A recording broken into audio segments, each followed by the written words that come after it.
Hello, welcome to Finding Families, an introduction to genealogy research. My name is Elizabeth Scott. I am a reference librarian here at the Mississippi Library Commission. I've been here since 2006, so I've been here for quite some time. I started doing genealogy as a child, like a lot of us do without even really realizing it, just by hanging out with family, listening to family stories, picking up those little tidbits that they drop along the way. I started actually doing research in the 90s. So I've been doing this about 25 or 30 years. It's changed a lot since the 90s, but I would like to just try to impart some of the tips I have picked up along the way, especially in regards to libraries. And if you're just getting started or you're just trying to get your patron started on their genealogy journey, I hope I can help you on the way.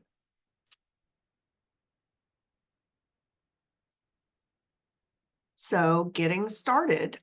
By the way, some of these photos are going to be of my family. This is my great-grandmother who is being sheltered under the umbrella. Her name was Anna Castaldo Macarone.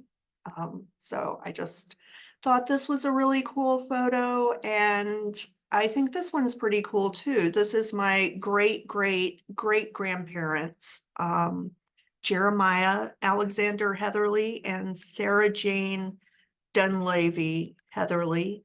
One of the first things that you can start to do as a researcher is tracking down some old photos. And this one in particular, I found online. Someone else in my family tree shared it, and that's going to be a great research starter for you.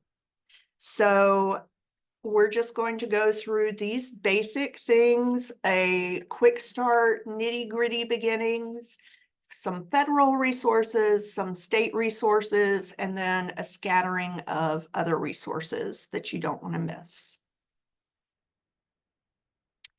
So here's my grandmother. Her name was Dolores Laureen Fine Turnage. There's a big argument in the family about whether or not Fine ended with an S or not. So when you search for this family, sometimes you'll find them as Fine and sometimes you'll find them as Fines. And they're both right. So we are going to go over the golden rule of genealogy research, figuring out your goals, some resources you can start with at home, and some tips.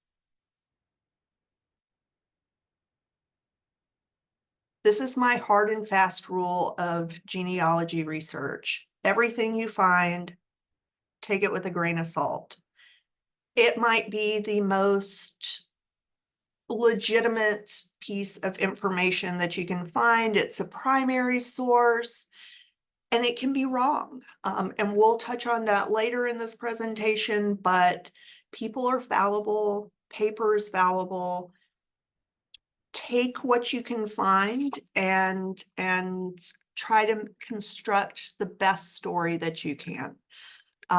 For years and years and years, it was sworn up and down to me that my great-great-great-great-grandmother, Margaret Barton, was an Indian princess, that my great-great-grandfather went out to Texas and met her and just fell in love. Okay, this woman was not an Indian princess. She was just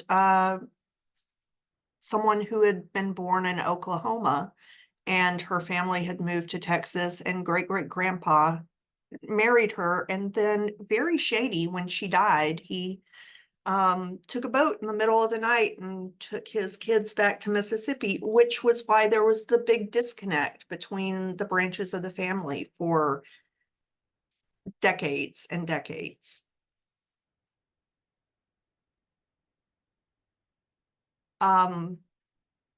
determine your goal from the beginning. What do you want to do as a researcher? Do you just want to find your way as far back as you can? Or do you want to document slowly and build up a story about your family? Or do you want to do a little bit of both? And when I have people come in and want help getting started, I usually just help them with the initial parts. If someone wants to do in-depth genealogy, our jobs as librarians usually end up being just helping them find the resources that they need and letting them go ahead and follow through with that. We're not going to be applying for birth certificates, but we can show them where they can go to do that. And then if you're the actual researcher, do you want to have a birth certificate for everyone you can find? I think you should, but maybe that's not important to you right now. Maybe you just want to just get a list as far back as you can. And that's fine too. Um, you're also going to want to keep in mind second marriages. Do you want to get all of the children from the first marriage and the second marriage, or just the ones that are in your line? Either way is valid. You just want to document that that's what you're doing. Kinship adoptions, how about those? When your grandparents take care of the grandchildren because the parents passed away or had to move, and they raised them as their own, or just nieces and nephews, or even just people who live down the road. Are those a part of your family? They can be, and you can research them and find a lot of value there about the way that families worked and the ways that community worked.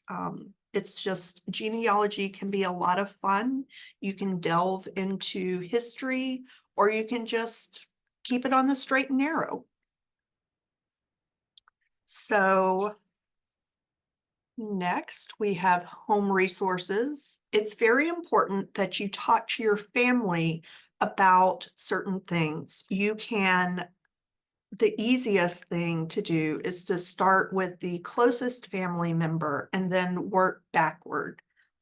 You want to talk to your family about births, burials, deaths, divorces, jobs. You would be surprised at the amount of jobs that actually you can do research and find out more, like the Pullman records and other railroad records. Marriages are something that family can let you know about. Oh, you didn't know that grandpa was married 4 times, or that he wasn't married at all. Well, that's why you can't find the marriage certificate. Military service, there's a wealth of information out there. Nicknames, sometimes people go by their nickname their whole life, and so their real name is hard to find in any sort of documentation. Any other service that they've done may be listed. So property is also a great place to look. And then ask your family if they have documentation already. Do they have civic records? Do they have grandma and grandpa's birth certificates or marriage records? Do they have a family Bible where someone wrote in the beginning, oh, John and Mary got married on the 21st of May. Those are all great places to start. Oh, also family memorabilia. What I mean by that is, do you have the funeral brochures? Do you have job acceptance letters? These are things that I have for some people in my family, and they're great to share. One thing that you can consider doing is asking your family to do an official oral history project with you, where you actually interview people in your family and without pressing and being respectful, but leading questions about these topics and letting them answer in their own way. And then you have something beautiful for generations to come. So my favorite simple trick about genealogy research is using your library. You will save so much time and money if you use your library instead of just immediately hopping on Ancestry or another paid subscription. You may eventually want to move to something like that, but I recommend starting with your library. For example, Ancestry.com is $50 or $60 a month for a subscription. But if you go to your library, many libraries in Mississippi have access to Ancestry in their buildings. Many more have Heritage Quest, which is sort of a scaled down Ancestry.com that you can use from home. So if you have your library card, they give you the password and you just access it from home. The Library Commission has some more sources. They have the WPA files, which gives some information about things that were going on in the areas that you may be researching, and may also mention some early prominent citizens. There is also, we have Sanborn Maps, which shows you old fire insurance maps of areas, so that if you're trying to figure out where your ancestors may have lived, you can look and see it on the map. Other things that libraries do include interlibrary loan, where you say, oh, look, they have this microfilm in Virginia that I just have to get my hands on. Well, we'll get it for you. And you can use it here at the Library Commission. And then we'll send it back when it's done. All you have to do to get a Mississippi Library Commission library card is to come in with your photo ID and your public library card from a Mississippi library, and we'll get you set up. Same day, it takes about 10 minutes. If you don't have your public library card in Mississippi, I highly advise you go in and get one. Usually you just have to show a proof of address. Some counties don't even require that you work or that you live inside the county. Madison County, for example, lets you get a card if you live in a county that surrounds Madison County. And there are other examples like this. There are other consortiums across the state. So your best bet is to go to your public library and say, what do I have to do to get a card? What do I have to do to access other libraries around me? What resources do you have? And then just work from there. So next we have wildcard searches. For one of my first search tips, this is one of my favorite things to do because it just makes my life so much easier. A question mark can be inserted halfway through a word, wherever you want. If there is a letter that can be commonly transcribed incorrectly, like Brown or Braun or Nielsen or Nielsen. So you can put your question mark in, it subs out as a letter, one letter, and you can get these other iterations of a very similar name. You can also use an asterisk to fill in for 0 to 5 extra letters.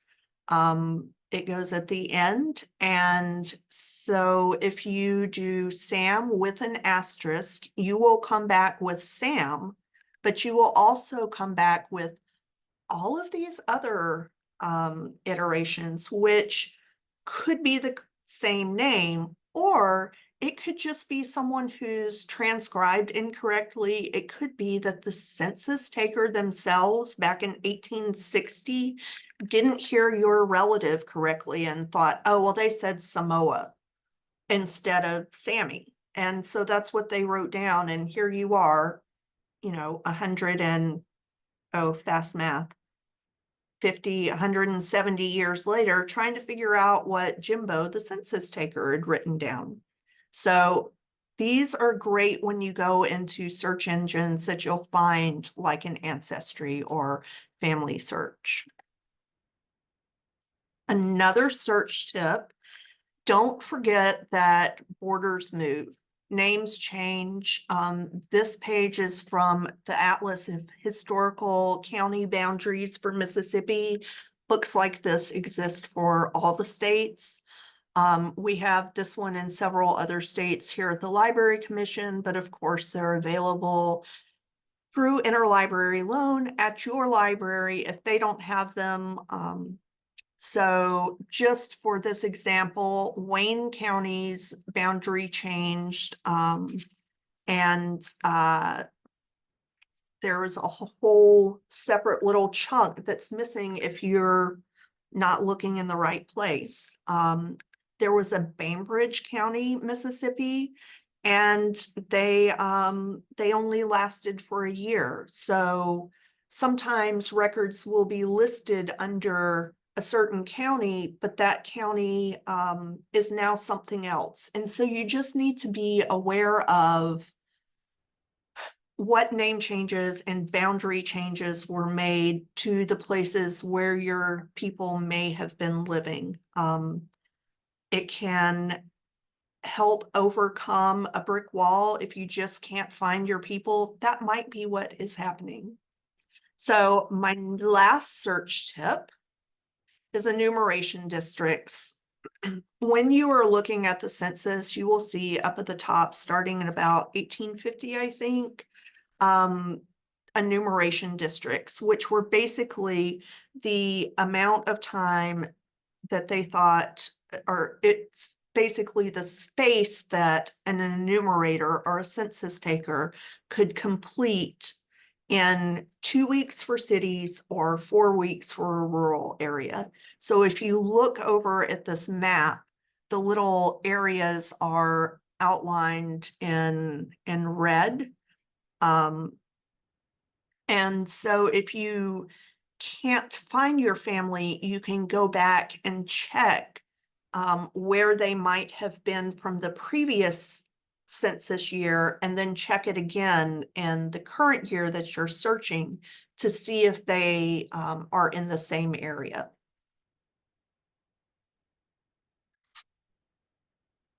So federal resources. This is my grandmother, Dolores Lorraine Fine Turnage, and her 3 children. Federal resources, you've got your census, military records are a great genealogy resource, Social Security death records, and then NARA and the Library of Congress. So the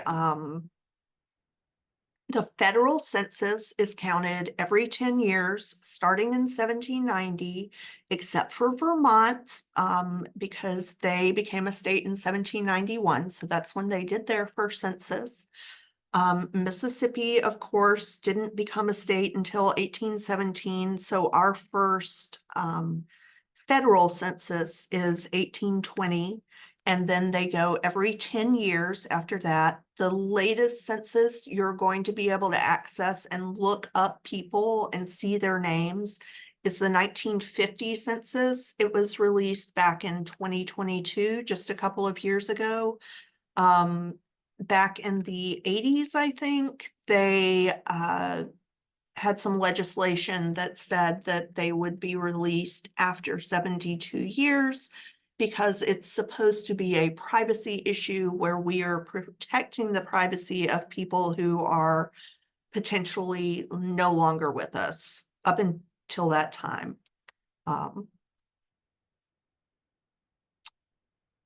So first we have, I just went through and looked at some basic questions that, and some commonalities and then differences between what you'll find in each census year. So starting back in 1790, they didn't even have a form that they were giving out for most of the states. I think Massachusetts might have had an official form in 1790, but everyone else was like, yep, here's my notebook, just gonna write it down in here. And so they had like these little tiny pages that they were using. So what you find in 1790 is going to be vastly different from what you find in years further on. So in 1790, they basically just cared about the heads of households. So if you're a white man living in one of the former colonies, you will find yourself on this page, or if your ancestor was. It took account of everyone else by age group.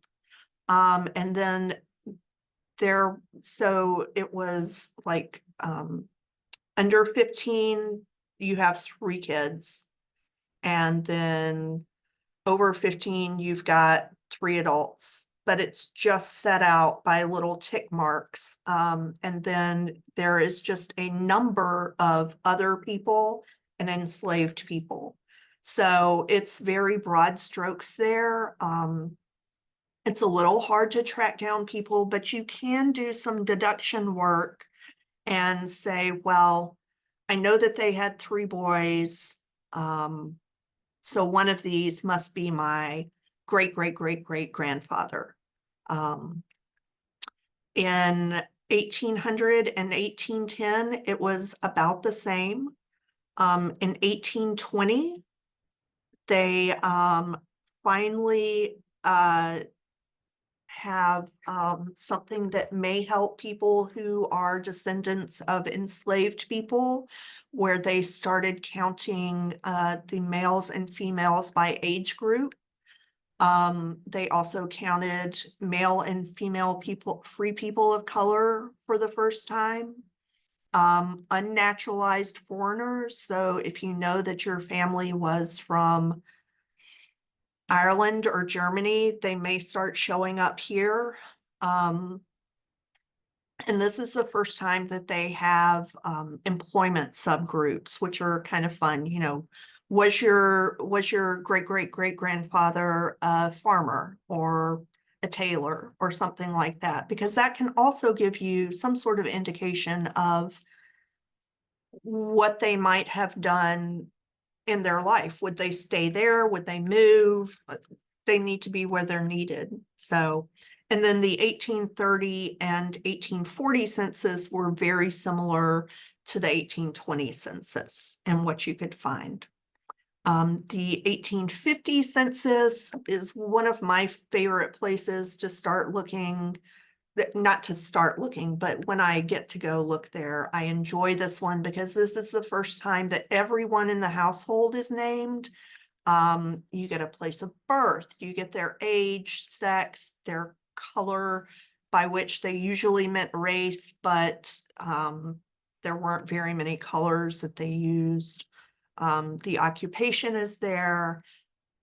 There's also a slave schedule for 1850 and 1860 only, but they had the name, it's separate from the regular census, but they have the name of the enslaver and then the number, age, sex, and color of the enslaved people. So you won't get names here, but you can use other resources combined with the slave schedules to try to determine if your ancestor was possibly with this enslaver.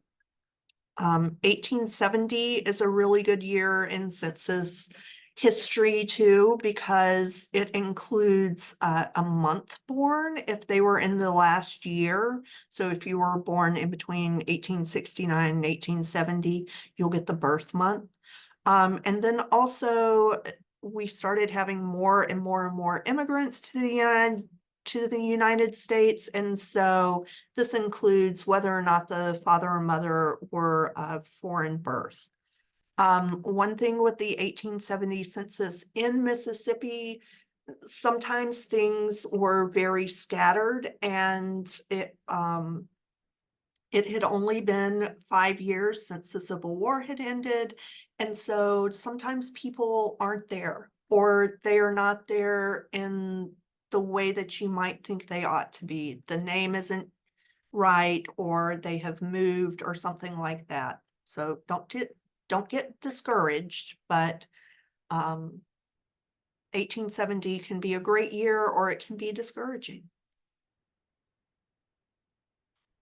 So next we have 1880 through 1910. Here they really start adding more and more things to what you can find in the census.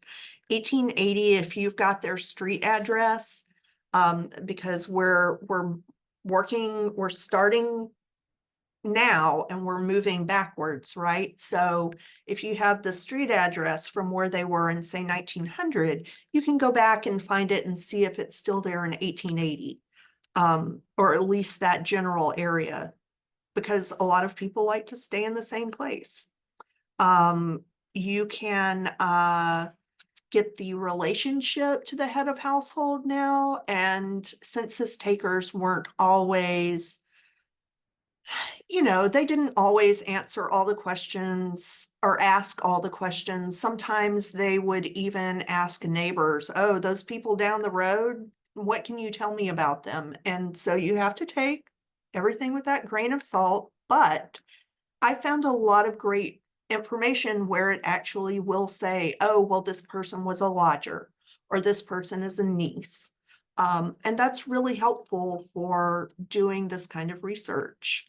This is the first year that it has the civil condition. Were they married? Were they widowed? And were they married within the last year? And then this one also gives the place of birth of the mother and the father, which is fantastic. 1890 was 99% destroyed by a 5-alarm fire in 1921. So there are other places that you can look for 1890 information. I'll go over some of them, but you may just be out of luck for 1890. It's a hard patch to fill, and it's usually something that we can get around. 1900, you get the month and the year of birth. You get the number of years of the present marriage, and the mother of how many living and total children. So you can do deductions like, oh, well, it says that she has 10 children total, but there's 9 living. Someone has died, but that means that there's still 9 who are these extra kids. You can fill in a lot of blank spaces with the 1900 census. And then in the 1910 census, you get if the men are a veteran of either side of the Civil War. They waited a while for this one because at the very, very least, you would think that these men would have been born in 1850 in order to have served in the Civil War. And then, so they would be at least 60 in 1910. And then a white man's life expectancy at that time was about 49 years, and a black man's was about 34 years. So that might not be as helpful, but it's still great information. And there were people that qualified to tick that box. Because genealogy really is looking at the full picture. You don't want to just look at the names on the census. You want to look at everyone and everything that they've got on there. So in 1920, we add a mother tongue, which is a lot of fun. 1930, age at first marriage. Oh, their grandma says that she was 19 when she was first married, but grandpa says that he was 35, and you just do the math and it looks like grandma may have been married before. You also get if they were a veteran of the US military, because by now most of our veterans from the Civil War had indeed passed on. And then World War I veterans were now being included. In 1940, they had this great 1935 residence question where it actually says, where were you living in 1935? Were you in the same place or were you somewhere else? So it closed that 10-year gap in half, which was fantastic. And then in both 1940 and 50, they had supplementary questions for certain entries. So if there's like 30 people on the page, numbers 5 and 20 will be asked the supplementary questions. And it's things like veteran questions, mother and father's birthplace. If you're a woman, were you married before? Have you applied for Social Security?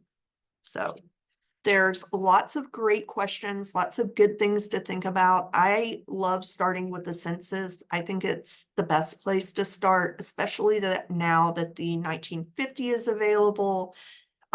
There's just so much you can get. And again, we typically use ancestry.com here, but then we also have Heritage Quest, and then we have the microfilm.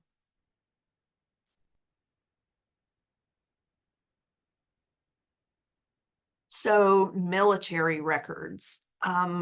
Many people will find their relatives in these military records because the draft was open for so long.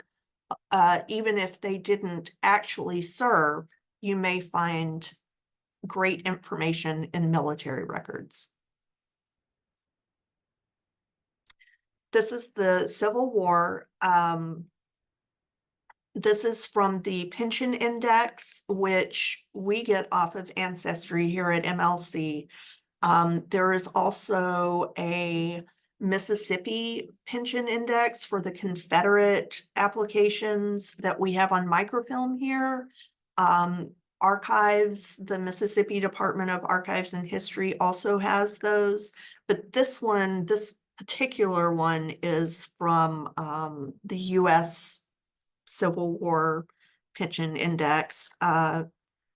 This is for my great-great-great-grandfather. His picture was back at the beginning of the slide presentation. Jeremiah was, he was a freewheeler. He has an alias listed here. Sometimes he went by James, apparently. And then he was in the Alabama Cavalry. He actually also served in the Confederate Army in Alabama with his brother. And about halfway through the war in 1863, they got fed up with things. I don't know why, but you can only imagine. And he and his brother went and joined the Union side. And so they, these pension applications, they show you when they first applied. They could apply as an invalid. if they had some sort of thing that was keeping them back, that they couldn't work, and then their widows and their children could also apply. And so they come back and put the information in as they went. And so now these are accessible, but you can see that Jeremiah was declared an invalid in 1890. He died, I found in 1910, but his widow, Sarah Jane, she didn't die until 1930. And so you can see that that she got pension funds from 1911 to 1930 when she died. This is great sort of information, piecing together a family history, because you can see where they were living at the time. If you actually write to NARA, fill out the form and write the National Archives, you can get a even greater packet where it might have information about the doctor who did the exam to say why Jeremiah was an invalid, and so forth and so on. So World War I, there was a draft that came out in 1917 where everyone, all the men who were of a right age, would go in and fill out the draft form and say that they were eligible to be called up if our nation needed them. And there is so much great information here. This is from my great-great-grandfather, Preston Turnage. He was from New Hebron in Lawrence County. It gives me his date of birth. It gives me his birthplace, his occupation, and then it gives me information about his marital status, how many children he has, and then what he looked like. He was tall, he was slender, blue eyes, red hair.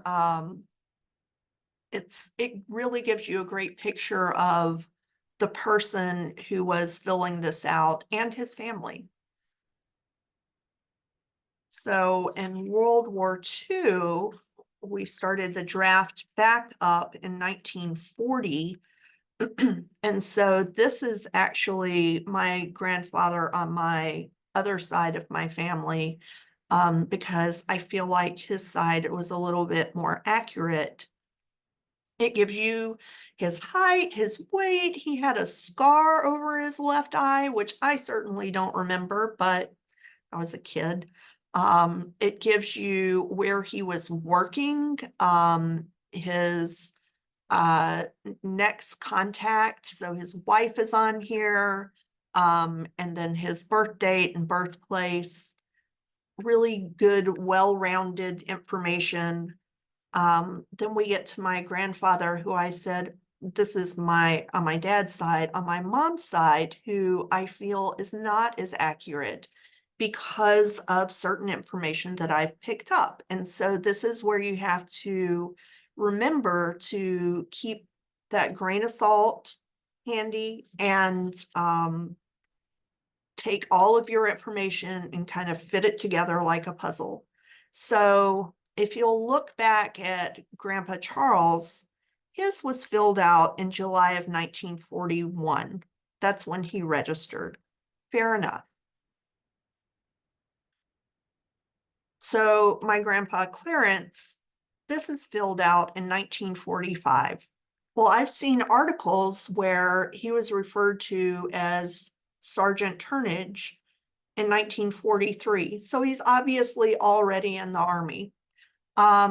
He was married to my grandmother in July of 1944. Well, this is filled out in 1945, and his mother is the next relation that they place. And usually it's the wife. So there was obviously something going on here that was not reported, and they've gone back and filled it out. I think it's because he had a really bad war and he went AWOL for a while, and it looks like there was somehow some fixing up around here, but there's a lot to be learned from these old records, and you just never know what you're going to find. So the SSDI, or the Social Security death records, another great resource. You can find them on ancestry.com. They also have them on Family Search. All of the war records, if I didn't mention, can be found on Ancestry, and also on Heritage Quest, I think. So the Social Security death records in 2014, they decided that the most recent 3 years would no longer be available. So there's a lag in between a person's death and when you would be able to look them up on the list. It actually looks like that lag is more like 10 years, because Ancestry.com right now just has to 2014. There isn't a whole bunch of information to be gleaned here except for the actual death, because that can be really helpful. Sometimes you can't find an obituary, sometimes you can't find uh, just any sort of information, and the death index says, yes, they are no longer with us, put this on their file. So you notice that neither of these have an actual death date. You just get a month, but that is a great place to start. So,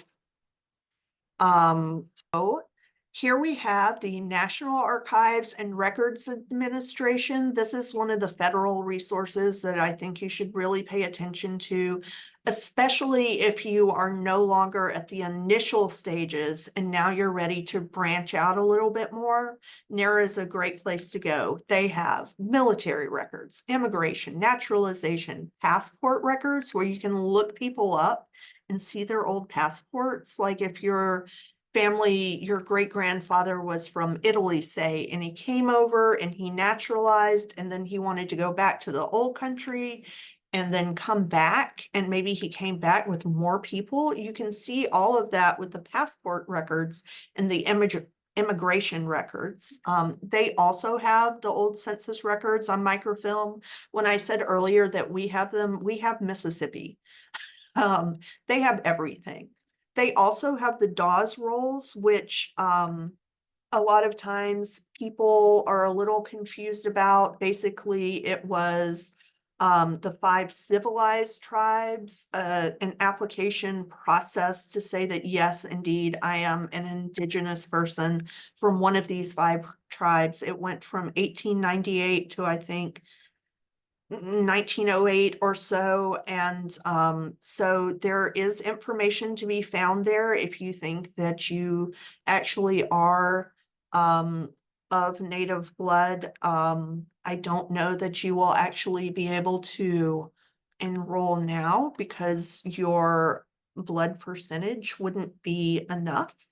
But it's good to know if you're trying to find your ancestors. And they have so many resources other than just this. A lot of it is, hey, print out this form and then send it off and wait. And, you have to write a check for $17. But if that's the way that you want to go, if you want to get that documentation, then archives is a great place. Also on the national level is the Library of Congress. They have the Federal Writers Project, the slave narratives, which Mississippi has hundreds of people listed there.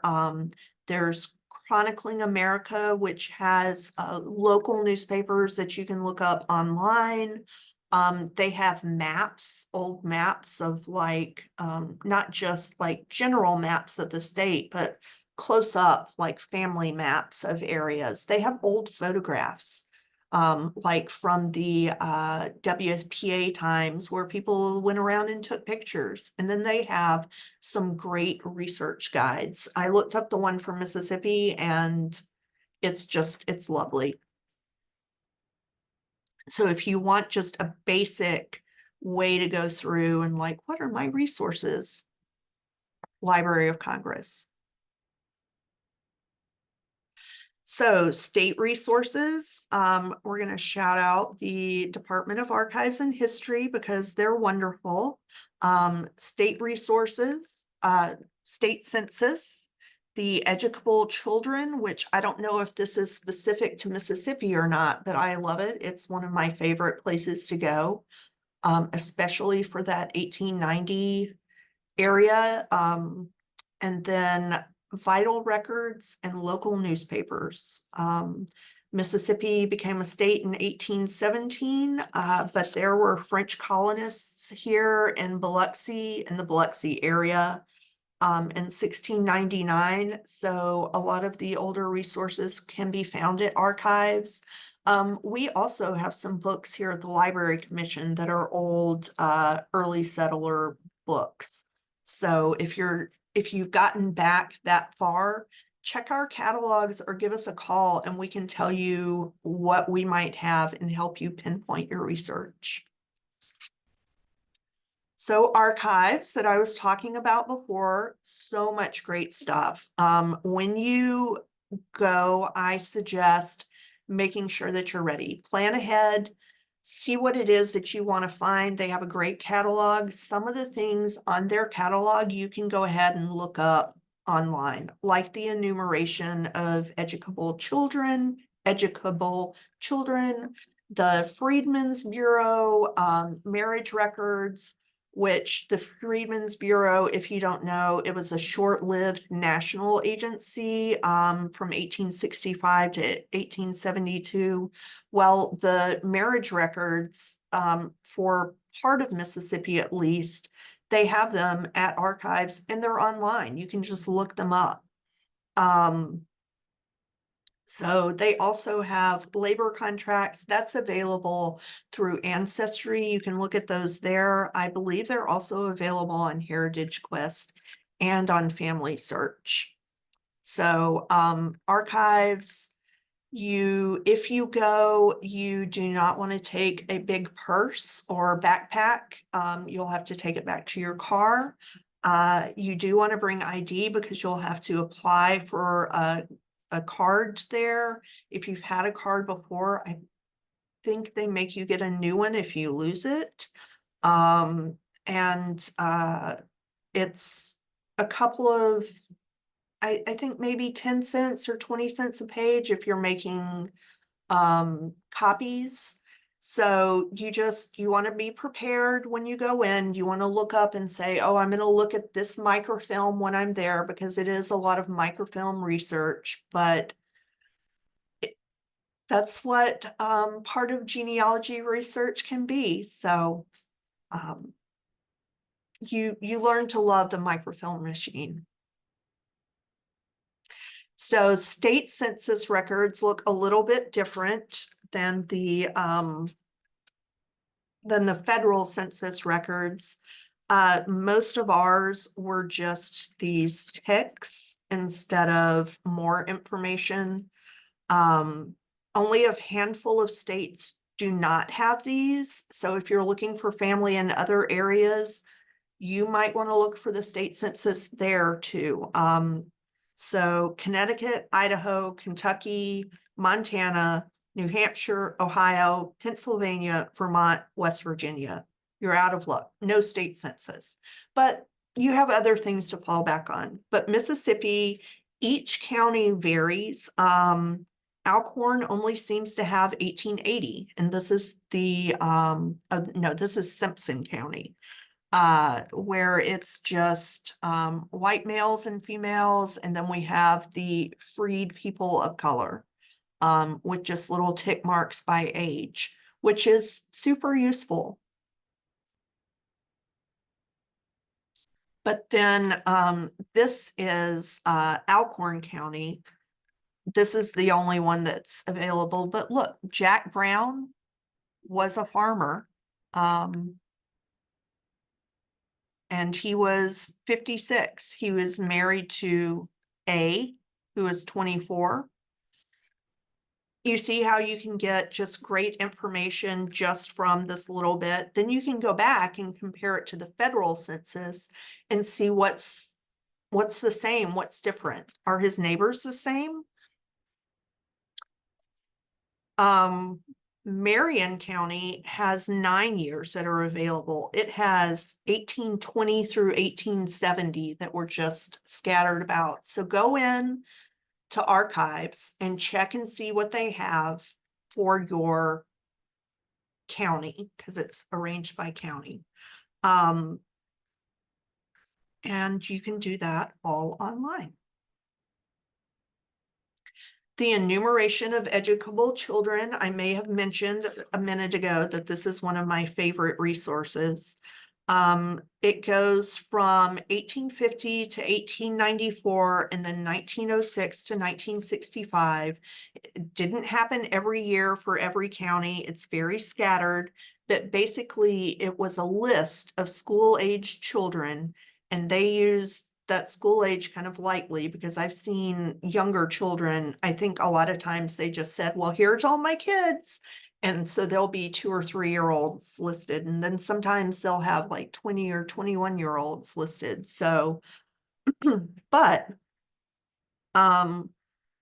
like here you have just a list of with the tick marks, which isn't my favorite, but it still lets you know that, for example, here on the right, Thomas J. Mosby had 2 males and 2 females going to school. So he had 2 girls and 2 boys. So if you match that back up to the same year in the census, or if you're trying to fill a gap in 1890, this can be just such a super resource to get you through that. And then if you're going further, this is the first one. This is Adams County. And then this one is Lawrence County. And you'll notice that after the Civil War, then they started dividing everyone. So on the left, you have the white families, and it's got them listed with all their names. So you've got J.M. Mullins and his wife Minerva, and then here's all his kids. Ophelia was 18, Roxana was 16, Laura was 14, and you've got your year. And so you can just boom, boom, boom, you've got everyone in a row. On the right, you have your colored or your Black people of color families listed, and it's exactly the same. Melinda Brown, she had Jordan, Pink, and Daniel, ages 20, 17, and 12. And let me just say about the name Pink, I've got Pinks in my family too, and they're always men, because back before World War II, pink was considered to be more of a male color than a female color because, it's close to red. And so pink, pinkney, I've seen all sorts of different spellings. So not an unusual name at all. Oh, but those are also available archives and online. Local newspapers, both the Mississippi Library Commission and the Department of Archives and History have a lot of local newspapers available to look at on microfilm. You can just walk in and if you have the number of the microfilm roll you need, just pull it and get started in a microfilm machine. If you don't know how to find it, we'll help you find it. These were actually taken from newspapers.com. Some libraries have a subscription, you just need to ask. these are for my two grandparents, husband and wife. You can also glean all sorts of neat information from surrounding information. You can also glean all sorts of neat information from surrounding articles, would make more sense. Like this Friends of the Library meeting that has been canceled because Mrs. Clarence Turnage died, and then there's the obituary right there. You are not going to find an obituary for everyone. You are not going to find everything that you need in an obituary, because sometimes the person who gave the information didn't know what they were talking about or only partially knew the correct information, but they're a great place to get some information, especially if you want a great big list of people, because look at all these names that are here.